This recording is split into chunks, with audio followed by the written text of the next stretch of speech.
ಎಲ್ರಿಗೂ ನಮಸ್ಕಾರ. ನಾನು ನಿಮ್ಮ ಜೊತೆ ಇದ್ದೀನಿ doctor Santosh. Welcome back to ಜ್ಞಾನ ಸ್ಪರ್ಧೆ ಸ್ಟೇ ಫಾರ್ ದ ಫ್ಯೂಚರ್. ನೋಡಿ, ನಾವು ಇದಕ್ಕಿಂತ ಇಂದಿನ ಅಂದರೆ ಪ್ರೀವಿಯಸ್ ವಿಡಿಯೋದಲ್ಲಿ 402 PSC ಎಕ್ಸಾಮ್ನ ಕ್ವಶನ್ ಪೇಪರ್ನ ಸಾಲ್ವ್ ಮಾಡ್ತಿದ್ವಿ. ನಿಯರ್ಲಿ 46 ಕ್ವಶನನ್ನು ಸಾಲ್ವ್ ಮಾಡಿದ್ವಿ. ರಿಮೈನಿಂಗ್ 54 ಕ್ವಶನನ್ನು ನಾವೀಗ ಸಾಲ್ವ್ನ ಮಾಡೋಣ. ನೋಡಿ, 47 ಕ್ವಶನ್ ಏನು ಕೇಳಿದಾರಪ್ಪ ಅರ್ಥ ಮಾಡಿ. ಶೀತೋಷ್ಣ ಹುಲ್ಲುಗಾವಲಿಗೆ ಸಂಬಂಧಿಸಿದಂತೆ ಈ ಕೆಳಗಿನಂತೆ ಯಾವ ಆಯ್ಕೆ ಸರಿಯಾಗಿದೆ ಅಂತ ಕ್ವಶನ್ ಕೊಟ್ಟಿದ್ದೆ. ನೋಡಿ, ಸವನ್ನ ಕಾಂಪೋಸ್ ಅಯೋನೋಸ್ ಅದ್ವಾ? ನೋ, ಇದು ಅಲ್ಲ. ಅದರಿಂದ ಎ ರಾಂಗ್ ಆಗಿದೆ. ನೆಕ್ಸ್ಟ್ ಬಿ ಪಾಂಪಸ್ ಫ್ರೈರಿ ಡೌನ್, ಸೊ ಇದು ಕರೆಕ್ಟ್ ಆಗಿದೆ. ನೆಕ್ಸ್ಟ್ ಸವನ್ನ ಪ್ರೈರಿ ವೈಲ್ಡ್ ಇಲ್ಲ. ನೆಕ್ಸ್ಟ್ ಡಿ ಅಷ್ಟೇ, ವೈಲ್ಡ್ ಸವನ್ನ ಕಾಂಪೋಸ್ ಇದು ಕೂಡ ಅಲ್ಲ. ಯಾವುದು ಆಪ್ಷನ್ ಬಿ ಮಾತ್ರ ಸರಿಯಾಗಿದೆ. ಅಂದರೆ ಇಲ್ಲಿರುವಂಥ ಮೂರನೇ ಆಪ್ಷನ್ ಅದು ಬಿ ಮಾತ್ರ ಇಲ್ಲಿ ಸರಿಯಾಗಿದೆ. ಓಕೆನಾ? ಎಷ್ಟು 47 ಕ್ವಶನ್ಗೆ 48ನೇ ಕ್ವಶನ್ ಅಬ್ಸರ್ವ್ ಮಾಡಿ. ಸೊ 48ನೇ ಕ್ವಶನ್ ನೀವು ಅಬ್ಸರ್ವ್ ಮಾಡಿದರೆ, ರೋಗ ನಿರೋಧಕ ಹೈಬ್ರಿಡ್ ಸಸಿ ತಳಿಗಳಿಗೆ ಸಂಬಂಧಿಸಿದಂತೆ ಎ ರೋಗ ನಿರೋಧಕ ಗೋಧಿ ತಳಿಯಾಗಿದ್ದು, ಬಿ ರೋಗ ನಿರೋಧಕ ಗೋವಿನ ಜೋಳದ ತಳಿಯಾಗಿದ್ದು, ಸಿ ರೋಗ ನಿರೋಧಕ ಮೆಣಸಿನ ತಳಿಯಾಗಿದೆ. ಆಗಿರುವಾಗ ಎ ಬಿ ಸಿಯನ್ನು ಗುರುತಿಸಿ ಅಂತ ಕೇಳಿದೆ. ನೋಡಿ, ಇಲ್ಲಿ ಒಂದು ಗೋಧಿ, ಒಂದು ಗೋವಿನ ಜೋಳ, ಮತ್ತೊಂದು ಮೆಣಸಿನ ತಳಿಯನ್ನು ಕೊಟ್ಟಿದ್ದಾನೆ. ಸೊ ಹಾಗಾದರೆ ಎ ಬಿ ಸಿ ನಾವು ಏನು ರೋಗ ನಿರೋಧಕವಾಗಿರುವಂಥ ತಳಿಯ ಎ ಬಿ ಸಿಗಳನ್ನು ನಾವೇನು ಇಲ್ಲಿ ಐಡೆಂಟಿಫೈನ ಮಾಡಬೇಕಾಗುತ್ತೆ. ಹಾಗಾದರೆ ಯಾವುದು ಎ, ಅದರ ಹೆಸರೇನು ಹಿಮಗಿರಿ. ಅದು ಎ ರೋಗ ನಿರೋಧಕ ಗೋಧಿ ತಳಿಯಾಗಿದ್ದು ಅದ್ಯಾವುದು ಹಿಮಗಿರಿ. Next B Pusa Komal. ಓಕೆನಾ? ನೆಕ್ಸ್ಟು ಸಿ ಪೂಸ ಸದಾ ಬಹಾರ್. ನೋಡಿ, ಅದು ಆಪ್ಷನ್ 4 ಎ. ನೋಡಿ ಯಾವುದು ಆಪ್ಷನ್ 4 ಇದಕ್ಕೆ ಸರಿಯಾಗಿರುವಂಥ ಉತ್ತರ ಆಗಿದೆ. ಈ 49ನೇ ಕ್ವಶನ್ ಅಬ್ಸರ್ವ್ ಮಾಡಿ. 49ನೇ ಕ್ವಶನ್. ಓಕೆನಾ? 49 ಕ್ವಶನ್ ಕೇಳಿದ್ದಾನೆ. 49 ಕ್ವಶನಲ್ಲಿ ಈ ಕೆಳಗಂಡ ಹೇಳಿಕೆಯನ್ನು ಪರಿಗಣಿಸಿ. ಅಂದರೆ 2 ಹೇಳಿಕೆಯನ್ನು ಕೊಟ್ಟಿದ್ದಾನೆ. ಓಕೆ, 2 ಸ್ಟೇಟ್ಮೆಂಟನ್ನು ಕೊಟ್ಟಿದ್ದಾನೆ. ಫಸ್ಟ್ ಸ್ಟೇಟ್ಮೆಂಟ್ ಏನಿದೆ? ಸೊ ಫಸ್ಟ್ನೇ ಸ್ಟೇಟ್ಮೆಂಟು, ಒಂದು ವಸ್ತುವನ್ನು ಮತ್ತೊಂದು ವಸ್ತುವಿನ ಮೇಲೆ ಏನೋ ಸ್ಲೈಡ್ ಅಥವಾ ಜಾರಿಸುವುದಕ್ಕಿಂತ ಉರುಳಿಸುವುದು ಸದಾ ಸುಲಭ ಅಂತ ಹೇಳಿದ್ದಾನೆ. ಓಕೆನಾ? ಸೆಕೆಂಡನ್ನು, ಉರುಳಿಸುವಿಕೆಯ ಘರ್ಷಣೆಯು ಜಾರುವಿಕೆಯ ಘರ್ಷಣೆಗಿಂತ ಸಣ್ಣದಾಗಿರುತ್ತದೆ. ನೋಡಿ, ಯಾವುದು ಈ 2 ಹೇಳಿಕೆಗಳು ಅಂದರೆ ಹೇಳಿಕೆ 1 ರೈಟ್ ಆಗಿದೆ, ಹೇಳಿಕೆ 2 ಕೂಡ ರೈಟ್ ಆಗಿದೆ. ಅದರಿಂದ ಯಾವುದು ಆಪ್ಷನ್ 4 2 ಹೇಳಿಕೆಗಳು ಇಲ್ಲಿ ಸರಿಯಾಗಿದ್ದೇವೆ ಅಂತ ಅರ್ಥ. ಓಕೆನಾ? ಇನ್ನು ಕ್ವಶನ್ ನಂಬರ್ 50ಗೆ ಬನ್ನಿ. ಇನ್ನು question number 50. So question number 50 ಏನು ಕೇಳಿದ್ದಾನೆ? ಕ್ವಶನ್ ನಂಬರ್ 50ಅಲ್ಲಿ ತುಕ್ಕು ಹಿಡಿಯುವುದನ್ನು ತಪ್ಪಿಸುವುದು ಏನು? ತುಕ್ಕು ಹಿಡಿಯುವುದನ್ನು ತಪ್ಪಿಸಲು ತುಕ್ಕು ಹಿಡಿಯುವುದನ್ನು ತಪ್ಪಿಸುವುದು ಅತ್ಯಂತ ಅಗತ್ಯವಾಗಿದೆ. ಅದು ಹಣವನ್ನು ಉಳಿಸುತ್ತದೆ ಮಾತ್ರವಲ್ಲ, ಸೇತುವೆ ಕುಸಿದಂಥ ಅವಘಡಗಳನ್ನು ಮತ್ತು ತುಕ್ಕು ಹಿಡಿದು ಪ್ರಮುಖ ಘಟನೆಗಳು ವಿಫಲವಾಗುವುದನ್ನು ತಪ್ಪಿಸುತ್ತದೆ. ಹಾಗಾದರೆ ಲೋಹ ತುಕ್ಕು ಹಿಡಿಯುವುದನ್ನು ತಪ್ಪಿಸಲು ಈ ಕೆಳಕಂಡಂಥ ಯಾವ ಮಾರ್ಗ ಸರಿಯಲ್ಲ ಅಂತ ಕೇಳಿದ್ದಾನೆ. ನೋಡಿ, ಲೋಹ ಮೇಲ್ಮೈಗೆ ಸಂಪೂರ್ಣವಾಗಿ ಪೇಂಟ್ ಬಳಸುವುದು. ಓಕೆನಾ? ಅಥವಾ ಬಳಿಯುವುದು. ಓಕೆ, ಎಸ್, ಅದು ಬಳಿದಿದ್ರೆ ಅದು ತುಕ್ಕು ಹಿಡಿಯೋದಿಲ್ಲ. ಓಕೆ, ಐ ಥಿಂಕ್ ನಿಮ್ಮ ಮನೆಗೆಲ್ಲ ಯೂಸ್ ನೋಡ್ತಿರ್ತೀರಿ. ಕಿಟಕಿ ಆಗಿರ್ಬೋದು, ದೊಡ್ಡ ಡೋರ್ ಇರ್ಬೋದು, ಯಾವುದೇ ಕಬ್ಬಣ ಒಂದು ವಸ್ತುಗೆ ಏನು ಮಾಡ್ತೀವಿ ಅಂದರೆ ಪೇಂಟನ್ನು ಬೆಳಿತೀವಿ. ಇದರಿಂದ ಏನಾಗುತ್ತೆ? ತುಕ್ಕು ಹಿಡಿಯೋದು ಕಮ್ಮಿ ಆಗುತ್ತೆ.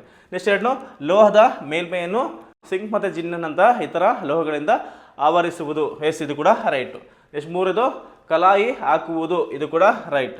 ನಾಲ್ಕನೇದು, ಲೋಹವನ್ನು ಆಸಿಡ್ಯುಕ್ತ ನೀರಿನಲ್ಲಿ ಇರಿಸುವುದು. ನೋಡಿ, ಹೀಗೆ ಮಾಡೋಂಗಿಲ್ಲ. ಈ ಥರ ಮಾಡಿದ್ರೆ ಏನಾಗುತ್ತೆ? ಅದು ಇನ್ನೂ ಕೂಡ ಬೇಗನೆ ತುಕ್ಕು ಹಿಡಿತಾ. ಅದರಿಂದ ಯಾವುದು ಆಪ್ಷನ್ 4 ಇದು ಈ ಹೇಳಿಕೆ ಏನಾಗಿದೆ ಅಂದರೆ ಇಲ್ಲಿರುವಂಥ ಆಪ್ಷನು ಸರಿಯಾಗಿಲ್ಲ. ಅಂದರೆ ಇದರಿಂದ ತುಕ್ಕು ಹಿಡಿಯುತ್ತೆ. ಓಕೆನಾ? ಈ ರೀತಿಯಾಗಿ ಮೇಲೆ 3 ಕರೆಕ್ಟ್ ಇದ್ದಾವೆ, 4ನೇದು ರಾಂಗ್ ಆಗಿದೆ. ಇನ್ನು 51ನೇ ಕ್ವಶನ್ ಅಬ್ಸರ್ವ್ ಮಾಡಿ. 51. ಓಕೆ, ಎಸ್, 51 ಕ್ವಶನ್ ಏನು ಕೇಳಿದ್ದಾನೆ? Quit India. ನೋಡಿ, ಹಿಸ್ಟ್ರಿ ಬಂತೀಗ. ಏನು ಹಿಸ್ಟ್ರಿ ಕೇಳಿದ್ದಾನೆ? ಕ್ವಿಟ್ ಇಂಡಿಯಾ ಚಳುವಳಿಯ ಸಮಯದಲ್ಲಿ ಭೂಗತ ಚಟುವಟಿಕೆಗಳಿಗೆ ಸಂಬಂಧಿಸಿದಂತೆ ಈ ಕೆಳಗಿನ ಹೇಳಿಕೆಯನ್ನು ಪರಿಗಣಿಸಿ. ಏನು ಹೇಳಿದ್ದಾನೆ ನೋಡಿ, ಸಮಾಜವಾದಿಗಳು ಮತ್ತು ಫಾರ್ವರ್ಡ್ ಬ್ಲಾಕ್ ಸದಸ್ಯರು ಭೂಗತ ಚಟುವಟಿಕೆಗಳಲ್ಲಿ ಹೆಚ್ಚು ತೊಡಗಿಸಿಕೊಂಡಿದ್ದರು. ನೋಡಿದಲ್ಲ, ಸಮಾಜವಾದಿಗಳು ತೊಡಗಿಸಿಕೊಂಡಿರಲಿಲ್ಲ. ನೆಕ್ಸ್ಟು, ಉಷಾ ಮೆಹ್ತಾ ಪುಣೆಯಲ್ಲಿ ಭೂಗತ ರೇಡಿಯೋವನ್ನು ಅವರು ಆರಂಭಿಸಿದರು. ಹೌದು, ಇದು ಅವರು ಉಷಾ ಮೆಹ್ತಾನವರು ಪುಣೆಯಲ್ಲಿ ಭೂಗತ ರೇಡಿಯೋವನ್ನು ಅವರು ಆರಂಭಿಸಿದ್ದಾರೆ. ನೆಕ್ಸ್ಟು, ಭೂಗತ ಚಳುವಳಿಯ ಸಾರ್ವಜನಿಕ ನೈತಿಕ ಸ್ಥೈರ್ಯವನ್ನು ಕಾಪಾಡಿಕೊಳ್ಳುವ ಮತ್ತು ಮಾರ್ಗದರ್ಶನ ನೀಡುವ ಗುರಿಯನ್ನು ಇದು ಹೊಂದಿತ್ತು. ಯಾವುದು? ಅವರೇನು ಉಷಾ ಮೆಹ್ತಾ ಅವರು ಪುಣೆಯಲ್ಲಿ ರೇಡಿಯೋ ಆರಂಭ ಮಾಡಿದ್ರಲ್ವಾ, ಅದರ ಉದ್ದೇಶ ಏನಪ್ಪ ಅಂದರೆ ಸಾರ್ವಜನಿಕ ನೈತಿಕ ಸ್ಥೈರ್ಯವನ್ನು ಕಾಪಾಡುವುದು ಅಥವಾ ಮಾರ್ಗದರ್ಶನ ನೀಡುವುದು ಇದರ ಗುರಿಯಾಗಿತ್ತು. ಅದರಿಂದ ಯಾವುದು ಬಿ ಮತ್ತು ಸಿ ಮಾತ್ರ ಸರಿ. ಅಂದರೆ ಆಪ್ಷನ್ 2 ಯಾವುದು? ಬಿ ಮತ್ತು ಸಿ ಮಾತ್ರ ಇದಕ್ಕೆ ಸರಿಯಾಗಿರುವಂಥ ಉತ್ತರ ಆಗಿದೆ. ಇನ್ನು 53ನೇ ಕ್ವಶನು ಏನು ಮಾಡಿದ್ದಾರೆ? 53 ಕ್ವಶನಲ್ಲಿ ಈ ಕೆಳಗಿನ ಪರಿಗಣಿಸಿ ಅಂತ ಮಾಡಿದ್ದಾನೆ. 4 ಆಪ್ಷನನ್ನು ಕೊಟ್ಟಿದ್ದಾನೆ ಅವನೇ. ಓಕೆ, ಏನು? ಕೊಳ್ಳೇಗಾಲ, ಬಳ್ಳಾರಿ, ದಕ್ಷಿಣ ಕನ್ನಡ, ಅಮೀನ್ದಿವಿ ಅನ್ನೋ 4 ಆಪ್ಷನನ್ನು ಕೊಟ್ಟು ಮೇಲಿನ ಎಷ್ಟು ಪ್ರದೇಶಗಳನ್ನು 1956ರಲ್ಲಿ ಮದ್ರಾಸ್ ಪ್ರಾಂತ್ಯದಿಂದ, ನೋಡಿ ಭಾಳ ಇಂಪಾರ್ಟೆಂಟು, 1956ರಲ್ಲಿ ಮದ್ರಾಸ್ ಪ್ರಾಂತ್ಯದಿಂದ ಏಕೀಕೃತ ಕರ್ನಾಟಕದೊಂದಿಗೆ ವಿಲೀನಗೊಳಿಸಲಾಯಿತು ಅಂತ ಕೇಳಿದ್ದಾನೆ. ಯಾವುದಿದು? ಒಂದು ಕೊಳ್ಳೇಗಾಲ, 2 ಬಳ್ಳಾರಿ, 3 ದಕ್ಷಿಣ ಕನ್ನಡ, 4 ಅಮೀನ್ ದೇವಿ. ಕೇವಲ 3 ಮಾತ್ರ. ಸೊ ಇದರಲ್ಲಿ 3 ಮಾತ್ರ ಏನು ಮಾಡ್ತಾರಪ್ಪ ಅಂದರೆ ಈ ಮದ್ರಾಸ್ ಪ್ರಾಂತ್ಯದಿಂದ ಕರ್ನಾಟಕಕ್ಕೆ ಸೇರಿಸ್ತಾರೆ. 54ನೇ ಕ್ವಶನು, ಕರ್ನಾಟಕದಲ್ಲಿ ಸ್ವತಂತ್ರ ಚಳುವಳಿ ಸಂಘಟನೆಗಳಿಗೆ ಸಂಬಂಧಿಸಿದಂತೆ ಈ ಕೆಳಗಿನ ಹೇಳಿಕೆ ಯಾವುದು ಹೇಳಿರುವಂಥ ಹೇಳಿಕೆಯಲ್ಲಿ ಎಷ್ಟು ಜೋಡಿಗಳು ಸರಿಯಾಗಿದೆ ಅಂತ ಕ್ವಶನ್ ಕೇಳಿದ್ದಾನೆ. ಒಂದು ಮ್ಯಾಜಿನಿ ಕ್ಲಬ್ ಗಂಗಾಧರ್ ರಾವ್ ದೇಶಪಾಂಡೆ, ಚರಕ ಸಂಘ ಹನುಮಂತರಾಯ್ ದೇಶಪಾಂಡೆ, ಹಿಂದೂಸ್ತಾನಿ ಸೇವಾದಳ ಅರ್ಡೇಕರ್ ಮಂಜಪಥ ಕೊಟ್ಟಿದ್ದಾನೆ. ಎಷ್ಟು? ಕೇವಲ 2 ಹೇಳಿಕೆಗಳು ಮಾತ್ರ ಇದರಲ್ಲಿ ಸರಿಯಾಗಿದೆ. ಎಷ್ಟು? 55ನೇ ಕ್ವಶನ್. 55ನೇ ಕ್ವಶನ್ ಕೊಟ್ಟಿದ್ದಾನೆ. ಅಲ್ಲಿ ಕೂಡ ಸೇಮ್ ನೋಡಿ, ಇದೆಲ್ಲ KS ಮೊನ್ನೆ ಇತ್ತೀಚೆಗೆ ಆಗಿರುವಂಥ KS ಎಕ್ಸಾಮ್ ಇದೆಯಲ್ಲ ಅದೇ ಪ್ಯಾಟ್ರಲ್ಲಿ ಕೊಟ್ಟಿರುವಂಥ ಕ್ವಶನ್. ಅಂದರೆ ಇದೇನು ಮಾಡ್ತಾನೆ, ಒಂದು 3-4 ಆಪ್ಷನನ್ನು ಕೊಟ್ಟು ಈ ಥರ ಇದರಿಗೆ ಎಷ್ಟು ಹೇಳಿಕೆಗಳು ಸರಿಯಾಗಿವೆ ಅಂತ ಕ್ವಶನನ್ನು ಕೇಳ್ತಾನೆ. ನೋಡಿ ಇಲ್ಲೂ ಅಷ್ಟೇ, ಈ ಮೇಲಿನ ಅಂದರೆ ಯಾರು ಡೊಮಿಂಗೋ ಪೇಸ್, ಅಫ್ನಾಸಿ, ನಿಕಿಟಿನ್, ಪರ್ನವೋ, ನ್ಯೂನಿಜ್, ನಿಕೋಲಡಿ, ಕಾಂಟಿ, ಅದರಲ್ಲಿ ಎಷ್ಟು ಜನ ಪೋರ್ಚುಗೀಸ್ ಪ್ರವಾಸಿಗರಾಗಿದ್ರು ಅಂದರೆ ವಿಜಯನಗರ ಸಾಮ್ರಾಜ್ಯಕ್ಕೆ ಭೇಟಿ ನೀಡಿದಂಥ ಪೋರ್ಚುಗೀಸ್ ಪ್ರವಾಸಿಗರು ಎಷ್ಟಪ್ಪ ಅಂದರೆ ಕೇವಲ 2 ಮಾತ್ರ ಆಗಿದ್ರು. ಅದರಿಂದ 55ಕ್ಕೆ ಆನ್ಸರ್ ಎಷ್ಟು? 2 ಮಾತ್ರ. ಇನ್ನು 56 ಎಷ್ಟು? 56 ಅಬ್ಸರ್ವ್ ಮಾಡಿ. ಹೊಯ್ಸಳರ ದೇವಾಲಯಗಳಿಗೆ ಸಂಬಂಧಿಸಿದಂತೆ ಈ ಕೆಳಗಿನ ಏನು ಸರಿಯಾಗಿರುವಂಥ ಹೇಳಿಕೆಗಳು ಅಥವಾ ಪರಿಗಣಿಸಿ ಅಥವಾ ಏನು ಎಷ್ಟು ಸರಿಯಾಗಿದೆ ಅಂತ ನಾವೇನು ಮಾಡಬೇಕು, ಐಡೆಂಟಿಫೈನ ಮಾಡಬೇಕು. ಒಂದು ಏಕಕೂಟ ಚನ್ನಕೇಶ ದೇವಾಲಯ ಬೇಲೂರು, ದ್ವಿಕೂಟ ಹೊಯ್ಸಳೇಶ್ವರ ದೇವಾಲಯ ಹಳೆಬೀಡು, ತ್ರಿಕೂಟ ಲಕ್ಷ್ಮೀ ದೇವಾಲಯ ದೊಡ್ಡಗದ ಹಳ್ಳಿ ಅಂತ ಇದೆ. ಸೊ ಇದ್ರಿಗೇನು ಕೇವಲ 2 ಮಾತ್ರ, ಅಂದರೆ 2 ಹೇಳಿಕೆಗಳು ಮಾತ್ರ ಇಲ್ಲಿ ಸರಿಯಾಗಿದ್ದಾವೆ. ಓಕೆನಾ? ಸೊ 2 ಹೇಳಿಕೆಗಳು ಮಾತ್ರ ಇಲ್ಲಿ ಸರಿಯಾಗಿದ್ದಾವೆ. ಇನ್ನು 57ನೇ ಕ್ವಶನ್. 57ನೇ ಕ್ವಶನ್ ಅಬ್ಸರ್ವ್ ಮಾಡಿ. ಇಲ್ಲಿ ಏನು ಕೇಳಿದ್ದಾನೆ, ಈ ಕೆಳಗಿನ ಹೇಳಿಕೆಗಳನ್ನು ಪರಿಗಣಿಸಿ ಅಂತ ಕೇಳಿದ್ದಾನೆ. ಇದು ಕೂಡ ಹಿಸ್ಟ್ರಿ ವರ್ಡ್ ಆಗಿ ಕೇಳಿರುವಂಥ ಕ್ವಶನ್.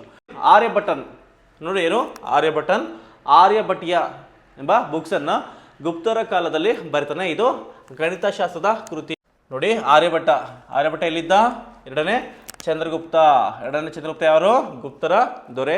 2ನೇ ಚಂದ್ರಗುಪ್ತನ ಕಾಲನ ಕರಿತೀವಪ್ಪ ಅಂದರೆ ಸುವರ್ಣ ಯುಗ ಅಂತ ಕರಿತೀವಿ. ಇವನು ಏನು ಮಾಡ್ತಾನೆ, ಆರ್ಯಭಟೀಯಂ ಅಂತ ಒಂದು ಬುಕ್ಸನ್ನು ಬರೀತಾನೆ. ಓಕೆನಾ?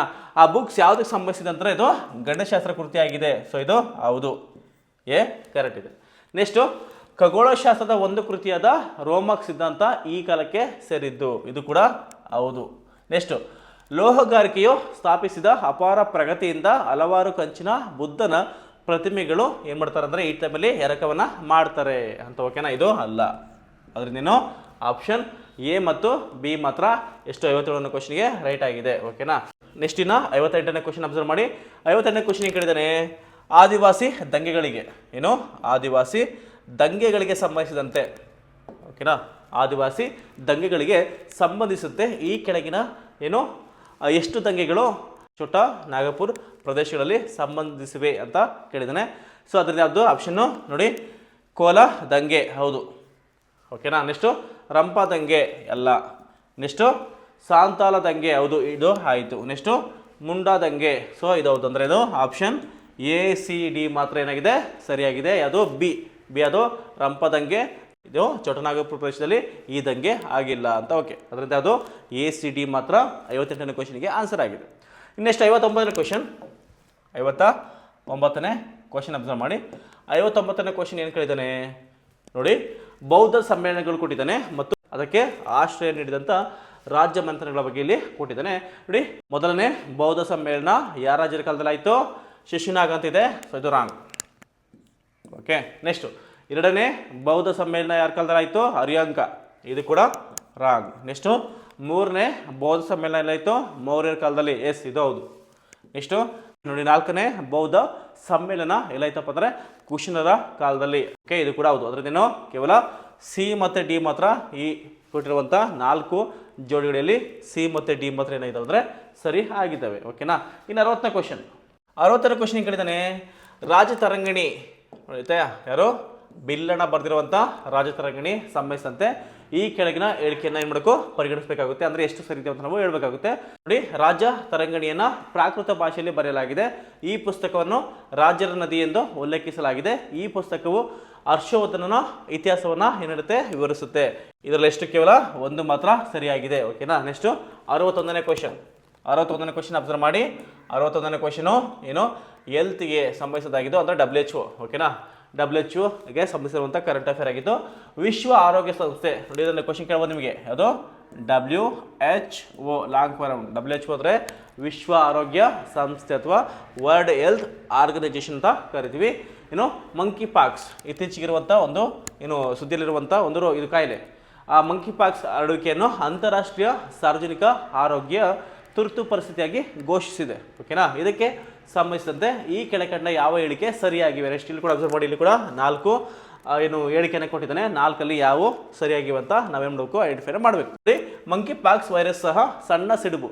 ಏನು ಮಂಕಿ ಪಾಕ್ಸ್ ವೈರಸ್ ಸಹ ಸಣ್ಣ ಸಿಡುಬು ವೈರಸ್ನ ಕುಟುಂಬಕ್ಕೆ ಇದು ಸೇರಿದೆ. ಎಸ್, ಇದು ರೈಟ್.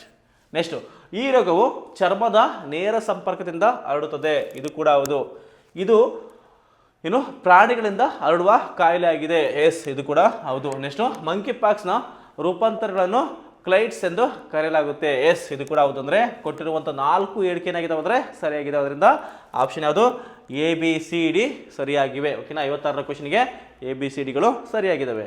ನೆಕ್ಸ್ಟ್ 62ನೇ ಕ್ವಶನ್. 62ನೇ ಕ್ವಶನ್ ನೋಡಿ, ಏನಿದ್ದಾನೆ? ಇತ್ತೀಚೆಗೆ ಸುದ್ದಿಯಲ್ಲಿರುವಂಥ ಕರೆಂಟ್ ಅಫೇರ್ಸು LK99. ಓಕೆನಾ. LK99ಗೆ ಸಂಬಂಧಿಸಿದಂತೆ ಯಾವ ಹೇಳಿಕೆ ಸರಿಯಾಗಿದೆ ನೋಡಿ. ಇಲ್ಲಿ ಕೂಡ ಎಷ್ಟು ಮಾಡಿದ್ದಾನೆ? 4 ಹೇಳಿಕೆಯನ್ನು ಕೊಟ್ಟಿದ್ದಾನೆ. ಈ 4 ಹೇಳಿಕೆಯಲ್ಲಿ ಯಾವ ಹೇಳಿಕೆ ಸರಿಯಾಗಿದೆ ಅಂತ ನೋಡಬೇಕು. ಫಸ್ಟ್ ನೋಡಿ, ದಕ್ಷಿಣ ಧ್ರುವದ ಬಳಿ ಪತ್ತೆ ಹಚ್ಚಲಾಗಿರುವ ಒಂದು ದ್ವೀಪದ ಹೆಸರು ಅಂತ ಹೇಳಿದ್ದಾನೆ. ಸೊ ಇದಲ್ಲ. ನೆಕ್ಸ್ಟು, BS6 ಇಂಜಿನ್ಗಳಲ್ಲಿ ಹೆಚ್ಚು ಪರಿಣಾಮಕಾರಿಯಾಗಿ ಕಾರ್ಯನಿರ್ವಹಿಸಲು ಪೆಟ್ರೋಲಿಯಂ ಇಂಧನಕ್ಕೆ ಸೇರಿಸುವ ಸಂಯೋಜಕ ಇಂಧನವಾಗಿದೆ. ನೋಡಿ, ಇದು ಕೂಡ ಅಲ್ಲ. ನೆಕ್ಸ್ಟು, ಇದು ಇತ್ತೀಚೆಗೆ EU ಪ್ರಯೋಗಾಲಯದಲ್ಲಿ ಗುರುತಿಸಲಾದಂಥ ಒಂದು ಕೋವಿಡ್ ವೈರಸ್ನ ರೂಪಾಂತರ ಅಂತ ಕೇಳಿದ್ದಾನೆ. ಇದು ಕೂಡ ಅಲ್ಲ. ನೆಕ್ಸ್ಟ್ ನೋಡಿ, ಕೊರಿಯಾ ದೇಶದ ವಿಜ್ಞಾನಿಗಳು ಹೇಳಿಕೊಂಡಿರುವಂತೆ ಇದು ಸೀಸಾ ಆಧಾರಿತ ಸಂಯುಕ್ತವಾಗಿದ್ದು ಅತಿ ಪ್ರವಾಹಕ ಗುಣಗಳನ್ನು ಹೊಂದಿರುವಂಥದ್ದು ಎಂದು ಊಹಿಸಲಾಗಿದೆ. ಎಸ್, ಇದು ಹೌದು. ನೋಡಿ, ಇತ್ತೀಚೆಗೆ ಇದು ಕೊರಿಯಾ ದೇಶದ ವಿಜ್ಞಾನಿಗಳು ಇದನ್ನು ಐಡೆಂಟಿಫೈನ ಮಾಡ್ತಾರೆ. ಇದು ಒಂದು ಸೀಸಾ ಆಧಾರಿತ ಸಂಯುಕ್ತವಾಗಿದ್ದು ಅತಿ ಪ್ರವಾಹಕ ಗುಣಲಕ್ಷಣವನ್ನು ಹೊಂದಿದೆ. ನೆಕ್ಸ್ಟ್ 63ನೇ ಕ್ವಶನ್.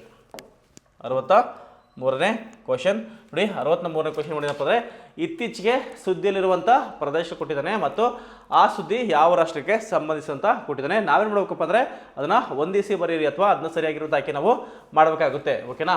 ರಷ್ಯಾ ದೇಶಕ್ಕೆ ಸಂಬಂಧಿಸಿದಾಗಿದೆ. ನೆಕ್ಸ್ಟು, ಟೈಗ್ರೋ ಯಾವುದು? ಇಥಿಯೋಪಿಯಾ ದೇಶಕ್ಕೆ ಸಂಬಂಧಿಸಿದಾಗಿದೆ. ನೆಕ್ಸ್ಟು, ಸೈಂಟ್ ಮಾರ್ಟಿನ್ ದ್ವೀಪ ಇದು ಬಾಂಗ್ಲಾದೇಶಕ್ಕೆ ಸಂಬಂಧಿಸಿದಾಗಿದೆ. ನೆಕ್ಸ್ಟು, ಕಾಚಿನ್ ಅನ್ನೋದು ಯಾವುದಕ್ಕೆ? ಮೈನ್ಮಾರ್ ದೇಶಕ್ಕೆ ಸಂಬಂಧಿಸಿದಾಗಿದೆ. ನೆಕ್ಸ್ಟು, ನಗೋರ್ನೋ ಕರಾಬಾಖ್ ಯಾವುದಕ್ಕಪ್ಪ ಅಂದರೆ ಇದು ಅಜರ್ಬೈಜಾನ್. ಸೊ ಅಜರ್ಬೈಜಾನ್ ದೇಶಕ್ಕೆ ಸಂಬಂಧಿಸಿದ್ದು. ಅದರಿಂದ ಯಾವುದು? ಎಗೆ 2, ಬಿಗೆ 4, ಸಿಗೆ 5, ಡಿಗೆ 1, ಹೀಗೆ 3 ಈ ರೀತಿಯಾಗಿ ನಾವು ಅದನ್ನು ಹೊಂದಾಣಿಕೆ ಮಾಡಬೇಕಾದ್ರಿಂದ ಆಪ್ಷನ್ ಯಾವುದು? 3 ಅನ್ನೋದು ಇದಕ್ಕೆ ಸರಿಯಾಗಿರುವಂಥ ಉತ್ತರ ಆಗಿದೆ. ಇನ್ನು 64ನೇ ಕ್ವಶನ್ ಅಬ್ಸರ್ವ್ ಮಾಡಿ. 64ನೇ ಕ್ವಶನ್ ಅಬ್ಸರ್ವ್ ಮಾಡಿದ್ದು ಕೂಡ ಕರೆಂಟ್ ಅಫೇರ್ಸು. 2024-25ನೇ ಆಯವ್ಯಯಕ್ಕೆ ಅದರ ಬಜೆಟ್ಗೆ ಸಂಬಂಧಿಸಿದಂಥ ಕ್ವಶನ್ ಆಗಿದೆ. ನೋಡಿ, ಪೂರ್ವೋದಯ ಯೋಜನೆಯು ಬಿಹಾರ್, ಜಾರ್ಖಂಡ, ಮಧ್ಯಪ್ರದೇಶ, ಛತ್ತೀಸ್ಗಢ, ಆಂಧ್ರ ಪ್ರದೇಶ ಮತ್ತು ಪಶ್ಚಿಮ ಬಂಗಾಳದ ಅಭಿವೃದ್ಧಿಯನ್ನು ಗುರುತಿಸಲಾಗಿದೆ. ಎಸ್, ಇದು ಕರೆಕ್ಟ್ ಆಗಿದೆ. ನೆಕ್ಸ್ಟು, ಬಿಹಾರದ ಪಾಟ್ನಾವನ್ನು ಒಳಗೊಂಡಂತೆ ಅಮೃತ್ಸರ್, ಕೋಲ್ಕತ್ತಾ ಕೈಗಾರಿಕಾ ಕಾರಿಡಾರ್ ಅನ್ನೋದು ಅಭಿವೃದ್ಧಿಪಡಿಸುವಂಥ ಒಂದು ಯೋಜನೆ ಆಗಿದೆ. ಇದು ಕೂಡ ಹೌದು. ನೆಕ್ಸ್ಟ್ 3, ಹೈದರಾಬಾದ್ ಬೆಂಗಳೂರು ಕೈಗಾರಿಕಾ ಕಾರಿಡಾರ್ಗೆ ಹೆಚ್ಚುವರಿ ಅನುದಾನವನ್ನು ಇಲ್ಲಿ ನೀಡಲಾಗಿದೆ. ಇದು ರಾಂಗ್.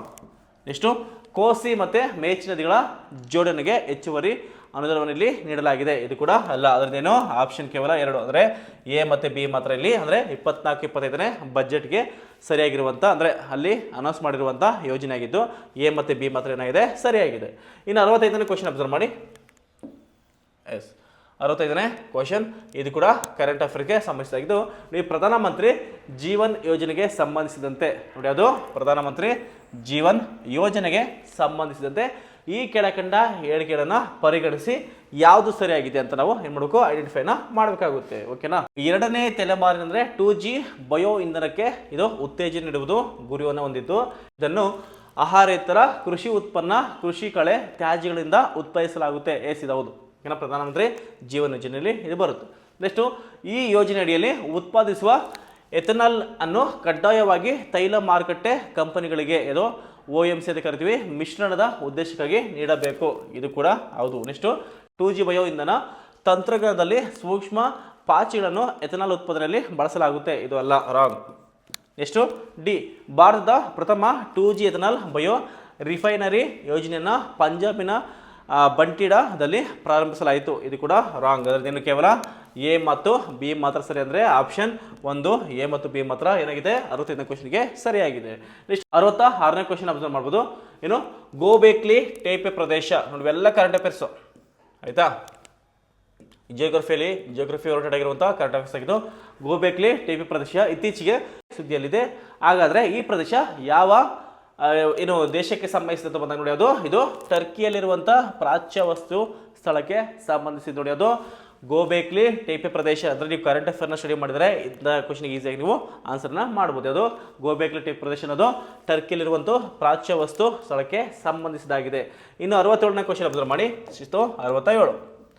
67 ಕರ್ನಾಟಕಕ್ಕೆ ಸಂಬಂಧಿಸಿದಂಥ ಕ್ವಶನ್ ಆಗಿತ್ತು. ಏನು ಹೇಳಿದ್ದಾನೆ ನೋಡಿ, 2024ರಲ್ಲಿ ನಡೆದಂಥ 10ನೇ ಕರ್ನಾಟಕ ಬರ್ಡ್ ಫೆಸ್ಟಿವಲ್ ನೋಡಿ, ಇದು ಕೂಡ ಕ್ವಶನ್ ಕೇಳ್ಬೋದು ನಿಮಗೆ. ಕರ್ನಾಟಕದಲ್ಲಿ ಎಷ್ಟನೇ ಬರ್ಡ್ ಫೆಸ್ಟಿವಲ್ ಆಯಿತಪ್ಪ ಅಂದರೆ 2024ರಲ್ಲಿ 10ನೇ ಕರ್ನಾಟಕ ಬರ್ಡ್ ಫೆಸ್ಟಿವಲ್ಗೆ ಸಂಬಂಧಿಸಿದಂತೆ ಈ ಕೆಳಕಂಡ ಯಾವ ಹೇಳಿಕೆಗಳು ಸರಿಯಾಗಿವೆ ಅಂತ ಕೇಳಿದ್ದಾನೆ. ಓಕೆನಾ ನೋಡಿ, KS ಕೂಡ ಇದರ ಬಗ್ಗೆ ಕ್ವಶನ್ ಅನ್ನು ಕೇಳಿದ್ದ. ಎ, ಈ ಕಾರ್ಯಕ್ರಮವನ್ನು ಕರ್ನಾಟಕ ಅರಣ್ಯ ಇಲಾಖೆ, ಜಂಗಲ್ ಲಾಡ್ಜಸ್ ಮತ್ತು ರೆಸಾರ್ಟ್ಸ್, ಕರ್ನಾಟಕ ಇಕೋ ಟೂರಿಸಂ ಅಭಿವೃದ್ಧಿ ನಿಗಮ ಜಂಟಿಯಾಗಿ ಇದನ್ನು ಆಯೋಜನೆ ಮಾಡಿದ್ರು. ಓಕೆ, ಎಸ್ ರೈಟ್ ಇದೆ. ನೆಕ್ಸ್ಟು, ಈ ಕಾರ್ಯಕ್ರಮವನ್ನು ಬಾಗಲಕೋಟೆಯ ಕೃಷ್ಣಾ ನದಿ ಪ್ರದೇಶದಲ್ಲಿ ಇದನ್ನು ಆಯೋಜನೆ ಮಾಡಲಾಗಿತ್ತು, ಸೊ ಇದು ಕೂಡ ರೈಟ್. ಕರ್ನಾಟಕದಲ್ಲಿ ಅಥವಾ ಕರ್ನಾಟಕ ರಾಜ್ಯದ ಅಕ್ಕಿ ನೀಲಕಂಠ ಅಥವಾ ಇಂಡಿಯನ್ ರೋಲರ್ ಈ ಕಾರ್ಯಕ್ರಮದ ಲಾಂಛನ ಏನೋ ಆಗಿತ್ತು ಅಂತ, ಇದು ಅಲ್ಲ, ರಾಂಗ್. ನೆಕ್ಸ್ಟು, ಅಕ್ಕಿಗಳ ಬಗ್ಗೆ ಸಂಶೋಧನೆ ನಡೆಸಲು ಪ್ರತ್ಯೇಕ ಕೋಶವನ್ನು ಸ್ಥಾಪಿಸಲು ಇಲ್ಲಿ ನಿರ್ಧಾರವನ್ನು ಮಾಡಲಾಯಿತು, ಸೊ ಇದು ಕೂಡ ರಾಂಗ್. ಅಂದರೆ ಇದೇನು ಆಪ್ಷನ್ 1 ಎ ಮತ್ತು ಬಿ ಮಾತ್ರ ಏನಾಗಿದೆ 67 ಕ್ವಶನ್ಗೆ ರೈಟ್ ಆಗಿದೆ. 68ನೇ ಕ್ವಶನ್ ಅನ್ನು ಅಬ್ಸರ್ವ್ ಮಾಡಿ. 68ನೇ ಕ್ವಶನ್ ಏನು ಕೇಳಿದನಪ್ಪ ಅಂದರೆ 2023ರಲ್ಲಿ ರಚಿಸಲಾಗಿರುವಂಥ ಅಮಿತಾಬ್ ಕಾಂತ್ ಸಮಿತಿ ನೋಡಿ, ಅಮಿತಾಬ್ ಕಾಂತ್ ಸಮಿತಿ ನೋಡಿ, ಅದಕ್ಕೆ ಹೇಳ್ತೇನೆ ನಿಮಗೆ ಪ್ರೀವಿಯಸ್ ಇಡದಲ್ಲಿ ಮಾಡುವಾಗ ನೀವೇನು ಮಾಡಬೇಕು, ಕರೆಂಟ್ ಅಫೇರಲ್ಲಿ ಬರುವಂಥ ಕೆಲವೊಂದು ಕಮಿಟಿಗಳು ಅದರ ಉದ್ದೇಶ ಅಥವಾ ಯಾವ ವಿಷಯಕ್ಕೆ ಸಂಬಂಧಿಸಿದಂಥ ಒಂದು ಶೀಟಲ್ಲಿ ಬರ್ಕೊಂಡ್ರೆ ನಿಮಗೆ ತುಂಬ ಈಸಿ ಆಗುತ್ತೆ. ಸೊ ಅದರಿಂದ ಅಮಿತಾಬ್ ಕಾಂತ್ ಸಮಿತಿಯ ಉದ್ದೇಶ ಏನಾಗಿತ್ತು ಅಂತ ಇಲ್ಲಿ ಕೇಳ್ತಾನೆ. ಏನಾಗಿತ್ತು, ಸ್ಥಗಿತಗೊಂಡಿರುವಂಥ ರಿಯಲ್ ಎಸ್ಟೇಟ್ ಯೋಜನೆಗಳನ್ನು ಪರಿಶೀಲಿಸಿ ಅವುಗಳನ್ನು ಪುನರ್ ಆರಂಭಿಸಿದ್ದು ನೋಡಿ. ಕೋವಿಡ್ ಟೈಮಲ್ಲಿ ತುಂಬ ಎಸ್ಟೇಟ್ ಯೋಜನೆಗಳು ಸ್ಟಾಪ್ ಆಗಿರುತ್ತವೆ, ಅದರಿಂದ ಇವುಗಳನ್ನು ಪರಿಶೀಲಿಸಿ ಇವುಗಳನ್ನು ಪುನರ್ ಆರಂಭಿಸಲು ಅಮಿತಾಬ್ ಕಾಂತ್ ಸಮಿತಿ ರಚನೆ ಆಗುತ್ತೆ, ಅವರು ಈ ಉದ್ದೇಶವನ್ನು ಒಳಗೊಂಡಿರ್ತಾರೆ. ನೆಕ್ಸ್ಟು 69ನೇ ಕ್ವಶನ್. 69ನೇ ಕ್ವಶನ್ ಕೇಳಿದಾನೆ, ಈ ಕೆಳಕಂಡ ಯಾವ ದೇಶಗಳು ಕ್ವಾಡ್ ನೋಡಿ, ಇದು ಕೂಡ ಕರೆಂಟ್ ಅಫೇರ್ಸ್ ಸಂಬಂಧಿಸಿದ್ದು. ಈ ದೇಶಗಳು ಕ್ವಾಡ್ ಮತ್ತು ಮಧ್ಯಪ್ರಾಚ್ಯ ಕ್ವಾಡ್ ಎರಡರಲ್ಲಿ ಕೂಡ ಸದಸ್ಯತ್ವವನ್ನು ಪಡೆದುಕೊಂಡಿರುವಂಥ ರಾಷ್ಟ್ರಗಳು ಯಾವುದಪ್ಪ ಅಂದರೆ ನೋಡಿ, ಭಾರತ ಹೌದಾ, ಎಸ್ ಹೌದು, ಎರಡರಲ್ಲಿ ಕೂಡ ಪಡ್ಕೊಂಡಿದೆ. ಇಷ್ಟು ಆಸ್ಟ್ರೇಲಿಯಾ ಇಲ್ಲ. ನೆಕ್ಸ್ಟು USA ನೋಡಿ, USA ಕೂಡ ಪಡ್ಕೊಂಡಿದೆ. ನೆಕ್ಸ್ಟು UAE ಪಡ್ಕೊಂಡಿಲ್ಲ ಅಂದರೆ ಏನು, ಆಪ್ಷನ್ 2 ಎ ಮತ್ತು ಸಿಗಳು ಕ್ವಾಡ್ ಮತ್ತು ಮಧ್ಯಪ್ರಾಚ್ಯ ಕ್ವಾಡ್ಗಳಲ್ಲಿ ಸದಸ್ಯವನ್ನು ಪಡ್ಕೊಂಡಿದ್ದಾರೆ. ಇಷ್ಟು 70ನೇ ಕ್ವಶನ್.